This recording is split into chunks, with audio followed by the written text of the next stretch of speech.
Don't be alarmed. This is what we're going to look like when you return back.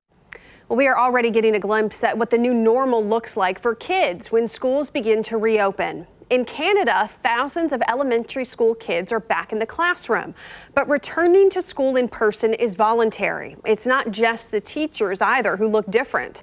6 feet separates all desks in all classrooms. There's no sharing of school supplies, and playground equipment is off limits. They've also closed school gyms, libraries, and cafeterias. Here in the U.S., the Missouri School Board Association released advice for local districts. We first told you about this story last night at 6 o'clock. But Brad, it takes 98 pages to spell everything out. Yeah, it is extensive. Investigative reporter Angie Rocono joins us now with a look at the recommendations. And Angie, this is really going to be a big challenge for schools. It really is. I spoke to a member of the Missouri School Board Association who's also part of Blue Springs Schools, and she was talking about the importance of students actually being in the building, and there's a lot of reasons for that. One is internet. 20% of all students in Missouri do not have internet access. It may be where they live, it may be financial reasons.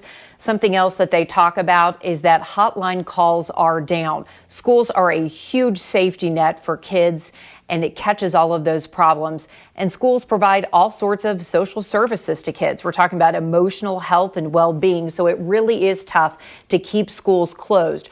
Right now, schools are being deep cleaned and reorganized. Every district will have their own plan, but I read through that 98-page report, and I'm a parent with kiddos in schools. Here's what jumped out to me. Some really smart things like sanitizing all the backpacks when they come in, implementing hand washing times, and spreading out times for when students eat, so maybe you can cut down the numbers of kids in the lunchroom. They also discussed buses. Bus stops are going to be a place where a lot of kids congregate together, and buses are often packed, so they're warning schools about that. They talked about eliminating parents from inside the office buildings, maybe just in that office area, not wandering through the schools. And here are some other suggestions. Consider having year-round schools with alternating breaks, have elementary in person, and maybe some of the older students can do more of their work online.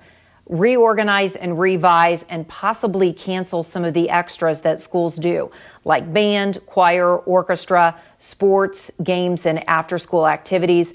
Of course, each district will decide what they want to do. And then they're talking about if you have a confirmed case inside a school, you need to shut it down for 2 to 5 days. So going back to school is going to be a challenge. And an interesting thing right on their website, they talk about liability. And that is something we will be focusing on tonight. A lot of people are talking about coronavirus and the next pandemic, which could be this wave of lawsuits. So we're looking at schools, we're looking at nursing homes, and we're also looking at all of these businesses that are reopening. That is tonight at 10.